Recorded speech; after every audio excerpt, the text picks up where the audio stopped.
হরপ্রসাদ শাস্ত্রী রচিত প্রবন্ধ নূতন কথা করা। যে কেহ বাংলা ভাষায় লিখিতে প্রবৃত্ত হইয়াছেন, তিনি জানেন যে বাংলা ভাষায় অনেক ভাব সহজে ব্যক্ত করিতে পারা যায় না। ওই সকল ভাব ব্যক্ত করিতে গেলে কি উপায় অবলম্বন করা উচিত তাহা লইয়া নানা মতভেদ আছে।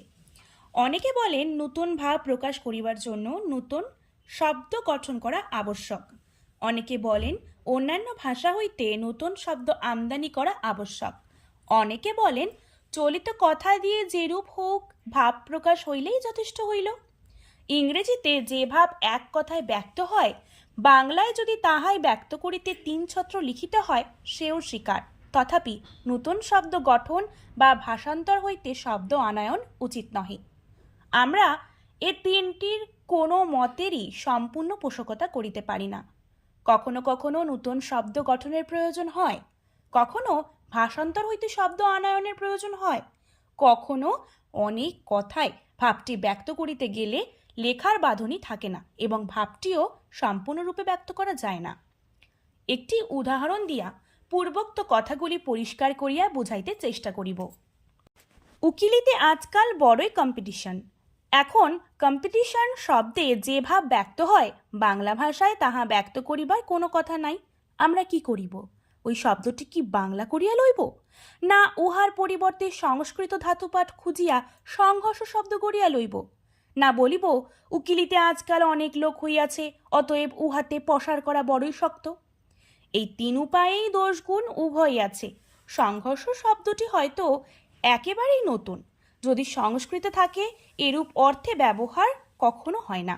সুতরাং সংঘর্ষ বলিলে যিনি শব্দটি গড়িবেন তিনি ভিন্ন অন্য কেহ বুঝিতে পারিবেন না, কিন্তু উহার এক গুণ আছে, উহা সংস্কৃতমূলক। সুতরাং অনেক লোক উহা ইংরেজি কথা অপেক্ষা ভালো বলিবেন, আর উহা যদি চলিয়া যায় তবে ইংরেজের কথা উহার জন্য দেনদার থাকিতে হইবে না। কিন্তু একথা চলিবে কি? যাহারা ইংরেজি জানে না, কম্পিটিশন কথাটি তাহারা বুঝিবে না, কিন্তু সংঘর্ষ বলিলে যত লোকে বুঝিবে তাহা অপেক্ষা অনেক অধিক লোকে বুঝিতে পারিবে। উকিলিতে অনেক লোক হইয়াছে, অতএব পসার করা শক্ত বলিলে সকলেই বুঝিতে পারিবে, কিন্তু অল্প কথায় বলা না হয় কেমন একটু ভাষা ভাষা লাগে। হয়তো যে প্রণালীতে রচনা হইতেছে অত কথায় বলিলে সে প্রণালীর সহিত সহচার বিরুদ্ধ হইয়া ওঠে।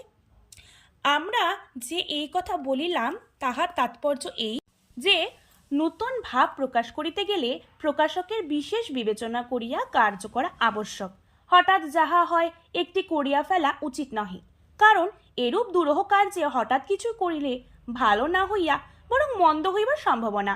অতএব আমরা বলি নূতন ভাব প্রকাশ করিতে হইলে বা নূতন জিনিসের নাম দিতে হইলে বাংলা, হিন্দি, উড়িয়া, সংস্কৃত প্রভৃতিতে যে সকল কথা চলিত আছে সেগুলি প্রণিধানপূর্বক দেখা উচিত। যদি তাহার মধ্যে কোনো কথায় ভাব প্রকাশ হয় তাহা হইলে সেই ভাষার কথাই প্রচলিত করিয়া দেওয়া উচিত।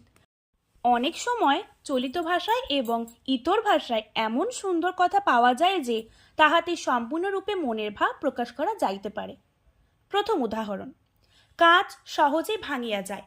সহজে ভাঙা গুণ প্রকাশ করিবার জন্য ইতর ভাষায় একটি শব্দ আছে, ঠুনকো, কিন্তু যাহারা স্কুলের বই লেখেন তাহারা ওই কথাটি না জানিয়া অথবা উহা ব্যবহার করিতে ইচ্ছা না করিয়া লিখিলেন কাঁচ ভগ্নপ্রবণ। যাহা সহজে ভাঙিয়া যায় তাহার নাম সংস্কৃতে ভঙ্গুর।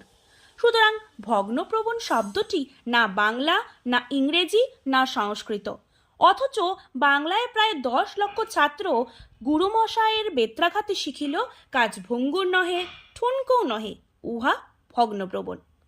দ্বিতীয় উদাহরণ, 2 পর্বতের মধ্যবর্তী স্থান বাংলায় নাই, সুতরাং উহার নামও বাংলায় নাই, কিন্তু আমার প্রয়োজন ওই স্থানটির নাম দেওয়া। ইংরেজিতে ওই স্থানকে দুন বলে, কিন্তু বঙ্গীয় গ্রন্থকারগণ ওই কথাটি না জানিয়া অথবা উহা ব্যবহার করিতে ইচ্ছা না করিয়া লিখিলেন কিনা উপত্যকা। উপত্যকা সংস্কৃতে চলিত শব্দ, কিন্তু দুঃখের মধ্যে এই যে উহাতে পর্বতের আসন্ন ভূমি বুঝায়, 2 পর্বতের মধ্যবর্তী স্থান বুঝায় না। সুতরাং গুরুমশায়ের বেত্রাঘাতে 10 লক্ষ বালক একটি ভুল শিখিল। তৃতীয় উদাহরণ, যেখানে বসিয়া জ্যোতির্বিদেরা গ্রহ নক্ষত্র প্রভৃতি গণনা করেন, তাহার হিন্দি নাম মান মন্দির বা তারাঘর। কিন্তু অনেকে উহার ইংরেজি নাম অবজারভেটরির তর্জমা করিয়া নাম রাখিলেন পর্যবেক্ষণিকা। কেহ বুঝিল না, অথচ কেতাবে কেতাবে চলিয়া গেল। চতুর্থ উদাহরণ, ভারতবর্ষের উত্তর অংশের পর্বতময় প্রদেশকে লোকে উত্তরাখণ্ড বলে, কিন্তু ইংরেজিতে উহাকে হিমালয়া রেজিয়ন্স বলিয়া বাংলা পুস্তকে উহার নাম হিমালয় প্রদেশ হইয়াছে। এরূপ উদাহরণের অভাব নাই, যথেষ্ট আছে। তাই বলিতেছিলাম যে নতুন ভাব প্রকাশ করিতে গেলে বিশেষ বিবেচনা করিয়া কার্য করা উচিত। কিন্তু দুঃখের মধ্যে বাঙালি লেখকদিগের মধ্যে কাহারই সে বিবেচনা নাই। তাহারা পড়েন ইংরেজি, ভাবেন ইংরেজিতে, সুতরাং লিখিবার সময়ে ইংরেজিতেই ভাব আসিয়া যোগায়। জাতীয় স্বভাব আলস্য বিশেষ অনুসন্ধান করিতে দেয় না। অনেকের ইচ্ছা থাকিলেও বিদ্যায় কুলাইয়া ওঠে না। যাহারা বেশি অলস অথচ একটু বুদ্ধি আছে, তাহারা ইংরেজি ঠিক রাখিয়া দেন। যাহাদের মধ্যে একটু হিতাহিত জ্ঞান আছে, তাহারা যাহা হয় একটা তর্জমা করিয়া পরের বন্ধনীর মধ্যে ইংরেজি কথাটি রাখিয়া দেন। অর্থাৎ দেশশুদ্ধ লোককে বলিয়া দেন, আমি তর্জমা করিতে চেষ্টা করিলাম, কিন্তু আমার বিদ্যায় কুলাইয়া উঠিল না। অনেকে আবার শুদ্ধ তর্জমা করিয়া রাখিয়া দেন।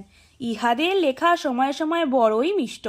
বেয়ার দ্য রেসপন্সিবিলিটি থাকিলে ইহার তর্জমা করেন জবাবদিহি বহন। ইজ অ্যাপয়েন্টেড আ লেকচার, তর্জমা করেন বক্তা নিযুক্ত হইয়াছেন। হি সেকেন্ডেড মাই প্রপোজাল, আমার প্রস্তাব দ্বিতীয় করিলেন, ইত্যাদি ইত্যাদি। সরস্বতীর বরপুত্র বা ভিক্ষাপুত্র বলিয়া পরিচিত হইবার বাসনা বড়ই প্রবল।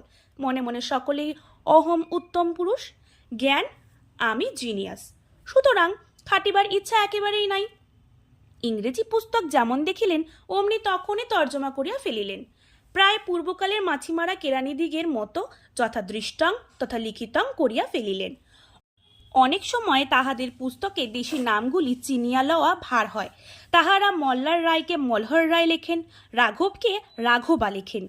তাহাদের গ্রন্থে রাজপুত কুলধুরন্ধর সংগ্রাম সিংহকে আমরা আর চিনিতে পারি না, তাহার নাম হয় রানা সং। জয়জি রাও জিজি রায় হন, তাতিয়া রায় টানটিয়া টপি হন। পবিত্র তীর্থ বারাণসী বেনারস হইয়া যায়। লাহোরের নিকট একটি নগর আছে, তাহার নাম গুজরানওয়ালা, কিন্তু বাংলা ভূগোলে উহাকে চিনিয়া ওঠা ভার, উহার নাম গুজমবালা হইয়াছে। যাহারা দেশীয় নামের বানান পর্যন্ত ঠিক রাখিয়া লইতে অনিচ্ছুক, তাহারা যে নতুন শব্দ প্রয়োগ করিবার পূর্বে স্থিরভাবে বিবেচনা করিয়া দেখিবে, ইহা একান্তই অসম্ভব। ইচ্ছামতো নতুন শব্দ গঠনের, বড় বড় ইংরেজি কথা প্রবেশনের এবং জবাবদিহি বহন গোছে তর্জমার ফল এই যে বাংলা পুস্তক প্রায় অত্যন্ত দুর্বোধ্য হইয়া ওঠে। বরং সংস্কৃত বা ইংরেজি বোঝা যায়, তথাপি বাংলা বোঝা যায় না। ইহারই জন্য শিক্ষিত মহলে বাংলার তাদৃশ্য আদর হয় না। ইহার আর এক ভয়ানক দোষ এই যে ভাষায় কিছু স্থিরতা থাকে না। অধিকাংশ বাংলা লেখক বাংলা পড়েন না, কেবল লেখেন। নতুন ভাব প্রকাশ করিতে হইলে তাহারা নিজের মনোমতো নতুন শব্দ গড়িয়া দেন। পূর্বে অন্য লোক সেই ভাব ব্যক্ত করিবার জন্য কি কথা ব্যবহার করিয়াছেন তাহারা সন্ধান লয়েন না।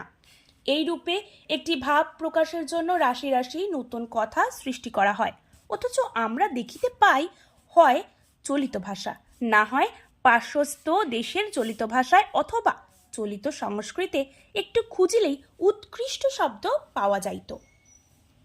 দুই একজন লোক এমনই আহাম্মক আছে যে ঘরে টাকা থাকিতে ধার করে। আমাদের বাঙালি লেখকেরও ঠিক সেই রূপ হইতেছে। বৃথা অভিধানের কলেবর বৃদ্ধি করিতেছেন, অথচ ভাষার কিছুমাত্র উন্নতি হইতেছে না এবং বাংলা ভাষা কি তাহা ঠিক হইতেছে না। বাংলা যে সংস্কৃত হইতে স্বতন্ত্র ভাষা, সংস্কৃত হইতে ইহার সত্তা স্বতন্ত্র, জীবন স্বতন্ত্র, উৎপত্তি স্থিতি এবং লয় এই তিনই স্বতন্ত্র, একথা বর্তমান লিখিত বাংলা ভাষা দেখিলে কাহারও বোধগম্য হয় না। যে পারস্য ভাষায় প্রায় 700 বৎসর ধরিয়া দেশের প্রধান প্রধান কার্য সম্পন্ন হইয়াছে, ভদ্র সমাজে কথিত বাংলা ভাষার শতকরা 50টি কথা যে ভাষা হইতে গৃহীত, বাংলা ব্যাকরণের হাড়ে হাড়ে যে ভাষা বিন্ধিয়া আছে, যে ভাষার কথা ব্যবহার করিলে দেশের আবাল বৃদ্ধ বনিতা বুঝতে পারে, আমরা প্রাণপণে সে ভাষার কথাগুলি লিখিত ভাষা হইতে দূরে রাখিবার চেষ্টা করি। নালিশ বলিলে সকলে বুঝিতে পারে, কিন্তু তাহা ত্যাগ করিয়া গ্রন্থকারেরা অভিযোগ লেখেন। অথচ সংস্কৃত অভিধান খুঁজিলে অভিযোগ শব্দে আর এক অর্থ বুঝায়, নালিশ বুঝায় না। এইরূপে আদালতে প্রচলিত সমস্ত পার্সি কথা লিখিত বাংলা হইয়া উঠিতে গিয়াছে। সেই সকলের পরিবর্তে অতি দুর্বোধ্য সংস্কৃত শব্দ সকল অসংস্কৃত অর্থে ব্যবহার হইতেছে। উদাহরণ, রফা বলিতে গেলে মোকদ্দমা মিটাইয়া ফেলাকে বলে, মীমাংসা বলিলে সে অর্থ বুঝায় না, কিন্তু রফার জায়গায় অনেকেই মীমাংসা ব্যবহার করিয়া থাকেন। পাট্টা কবুলতি চলতি কথা সকলেই বুঝিতে পারে, কিন্তু অনেকে উহার পরিবর্তে ভোগ নিয়োগপত্র না এমনই কি একটা কথা ব্যবহার করেন, তাহা আমাদের মনে থাকে না, কেহ তাহা বুঝেও না। যখন বিদ্যাসাগর মহাশয় প্রভৃতি মহামহোপাধ্যায় সংস্কৃতাধ্যক্ষগণ প্রথম বাংলা লিখিতে আরম্ভ করেন, তখন পারস্য কথার প্রতি এরূপ বিদ্বেষ থাকা কত সম্ভব ছিল। কিন্তু এখন লেখকগণের মধ্যে সংস্কৃত পণ্ডিত অতি বিরল, কিন্তু সংস্কৃত শব্দ ব্যবহার করিতে হইবে এ বিষয়ে উহাদের অপেক্ষাও ইহারা অধিক দৃঢ় প্রতিজ্ঞ। কিন্তু ইহারা সংস্কৃত শব্দ ব্যবহার করিতে গিয়া প্রায়ই অর্থ বিষয়ে ভয়ানক ভুল করিয়া ও নানারূপ গোলযোগ করিয়া বসেন। যে সর্বদা উচ্চ অঙ্গের শাস্ত্রতত্ত্ব ভাবিয়া থাকে তাহার নাম ইংরেজিতে থটফুল। বাংলা লেখকরা উহার নাম রাখিয়াছেন চিন্তাশীল। চিন্তা বলিলে বাংলায় দুর্ভাবনা বুঝায়, চিন্তিত চিন্তাযুক্ত। চিন্তাশীল বলিলে যে সর্বদা দুর্ভাবনাগ্রস্ত এবং মনমরা তাহাকে বোঝায়। সুতরাং চিন্তাশীল শব্দে গ্রন্থকার যাহা বুঝিলেন, পাঠক তাহার ঠিক উল্টা বুঝিলেন। উপন্যাস বলিতে গল্প বুঝায়, কিন্তু ইংরেজিতে এক প্রকার উপন্যাস আছে, তাহার নাম নোভেল। তাহাতে এবং উপন্যাসের প্রণালীগত একটু ভেদ আছে। এই জন্য বাঙালি লেখকরা উপন্যাস শব্দ ত্যাগ করিয়া নোবেলের নাম নবন্যাস রাখিয়াছেন। নবন্যাস বলিতে গেলে সংস্কৃতে নূতন গচ্ছিত ধন বুঝায়, কারণ ন্যাস মানে গচ্ছিত ধন। অতএব নবন্যাস কথাটি সম্পূর্ণরূপে পরিহার্য। এক এক দল সৈন্যের নাম আছে কলাম, কিন্তু কলাম বলিতে থাম বুঝায়, আর থামের সঙ্গে সৈন্যদলের ইংরেজের চোখে কোনরূপ সাদৃশ্য থাকায় বোধহয় ইংরেজকে উহারা কলাম বলে। আমাদের সে সৌসাদৃশ্য চোখে লাগে না, তথাপি আমাদের লেখকরা অনায়াসে সৈন্যস্তম্ভ বলিয়া উহার তর্জমা করিয়া থাকেন। তাই আমরা বলিতেছিলাম, লিখিতে বসিয়া ভাব প্রকাশ করিবার পূর্বে যে কথাগুলি ব্যবহার করিতে হইবে বিশেষ রূপে তদন্ত করিয়া তাহাদের অর্থ ঠিক করা উচিত, এবং নূতন শব্দ গঠনের পূর্বে বিশেষ রূপে সতর্ক হওয়া উচিত। এ সকল অপেক্ষা আর একটি সহজ পরামর্শ আছে। যতদিন পর্যন্ত মনোমধ্যে ভাব ইংরেজিতে উদয় হয়, ততদিন যেন কেহ বাংলা লিখিতে না বসেন। বাংলা লিখিতে আরম্ভ করিবার পূর্বে যেন বাংলায় ভাবিতে শিখা হয়, তাহা হইলে অনেক সময় নূতন ভাব আপনা আপনি বাংলায় প্রবেশ হইয়া পড়িবে। তাহার জন্য বেশি মাথা কুটাকুটি করিতে হইবে না।